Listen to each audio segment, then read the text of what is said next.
السلام علیکم۔ امید کرتی ہوں کہ میرے تمام سننے والے خیریت سے ہوں گے۔ اگر آپ کو میری آج کی یہ کہانی اچھی لگے تو میرے چینل کو ضرور سبسکرائب کریں۔ یہ ایک سچی داستان ہے۔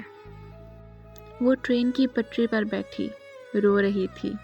میں سمجھ گیا کہ وہ خودکشی کرنے کے لیے ٹرین کا انتظار کر رہی ہے۔ میں اس کے پاس گیا اور اسے سمجھانے کی کوشش کی، مگر وہ میری بات سننے کو تیار نہیں تھی۔ اتنے میں ٹرین آئی تو میں نے زبردستی اسے ٹرین کی پٹری سے دور کر دیا۔ ٹرین گزرنے کے بعد وہ زور زور سے رونے لگی اور بار بار کہنے لگی، مجھے مرنا ہے، مجھے زندہ نہیں رہنا۔ میں کچھ دیر اس کے پاس کھڑا رہا، پھر اسے اپنے ساتھ چلنے کا کہا۔ پہلے وہ نہیں مانی، پھر نہ جانے کیا سوچ کر وہ میرے ساتھ چل پڑی۔ گھر آ کر میں نے اپنے ماں باپ کو ساری بات بتائی۔ میرے گھر والوں نے اس کے گھر والوں کے بارے میں پوچھا، لیکن اس نے کچھ نہ بتایا۔ وہ 1 سال تک ہمارے گھر میں ہمارے ساتھ رہی، مگر اس نے کبھی اپنے بارے میں نہیں بتایا تھا۔ وہ چپ چاپ سارا دن گھر کے کام کرتی اور شام کو روتے ہوئے سو جاتی۔ وہ ہم سب کا بہت خیال رکھتی، مگر اپنا خیال رکھنا بھول گئی تھی۔ اکیلے بیٹھ کر نہ جانے کن سوچوں میں گم ہو جاتی کہ اس سے ہماری آواز بھی سنائی نہ دیتی۔ عید پر امی نے اسے پوچھا، بیٹی کیسے کپڑا لاؤں تمہارے لیے؟ وہ کافی دیر چپ رہی اور پھر امی کو گلے لگا کر بولی، مجھے دلہن کا سوٹ چاہیے۔ پہلی بار اس نے ہم سے کچھ مانگا تھا، اس لیے امی نے انکار نہیں کیا۔ امی بازار سے اس کے لیے دلہن کا سوٹ لے کر آئیں۔ 1 سال میں عید کا دن وہ واحد دن تھا جب ہم سب نے اس کے چہرے پر مسکراہٹ دیکھی تھی۔ وہ دلہن کے جوڑے میں مسکراتی ہوئی اتنی خوبصورت لگ رہی تھی کہ مجھے اس سے محبت ہو گئی۔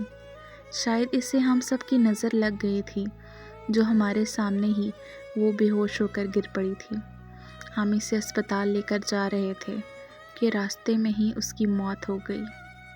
ڈاکٹر نے بتایا کہ اس کی موت دماغ کی نسیں پھٹ جانے سے ہوئی ہے۔ کسی صدمے کو برداشت نہ کر سکی تھی۔ مرنے والی تو مر گئی، مگر اپنے پیچھے بہت سے سوال چھوڑ گئی کہ اس کی زندگی میں ایسا کیا ہوا تھا کہ وہ 1 سال تک زندہ لاش بنی رہی۔ مجھے اس کے کمرے سے ایک ڈائری ملی جس میں میرے سب سوالوں کے جواب تھے۔ ڈائری میں لکھا تھا، میں اپنے والدین کی اکلوتی اور لاڈلی اولاد تھی۔ جب میں 10 سال کی تھی تو میرے والد فوت ہو گئے اور میری ماں نے دوسری شادی کر لی۔ میرے دوسرے والد، جنہیں میں انکل کہتی تھی، وہ زیادہ تر اپنی پہلی بیوی کے ساتھ رہتے تھے۔ میری ان سے زیادہ بات نہیں ہوتی تھی کیونکہ میں انہیں پسند نہیں کرتی تھی۔ جب میری عمر 18 سال کی ہوئی، میری زندگی میں کوئی آ گیا جسے میں اپنی جان سے زیادہ پیار کرتی تھی۔ وہ بھی مجھے اتنا ہی پیار کرتا تھا۔ اس نے میرے گھر رشتہ بھیجا اور میرے گھر والوں نے ہاں کر دی۔ شادی سے ٹھیک 2 ہفتے پہلے میری ماں فوت ہو گئی۔ ماں کی موت کے بعد میں بہت ٹوٹ چکی تھی۔ جینے کی بس ایک امید باقی تھی، وہ میری محبت تھی۔ شادی سے کچھ دن پہلے مجھے تیز بخار ہوا تو میں نے انکل سے کہا، مجھے میڈیسن لا کر دیں۔ انکل میڈیسن دینے کے بہانے آئے اور میری عزت لوٹنے کی کوشش کی۔ مجھے کچھ سمجھ نہیں آ رہی تھی تو میں گھر سے بھاگ گئی اور اپنے منگیتر کو کال کی۔ وہ کچھ ہی دیر میں آ گیا۔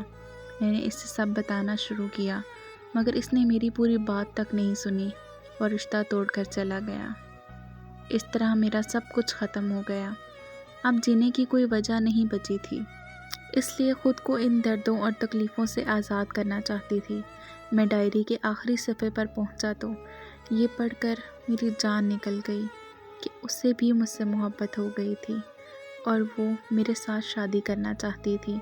اس لیے شاید اس نے عید پر شادی کا جوڑا منگوایا تھا۔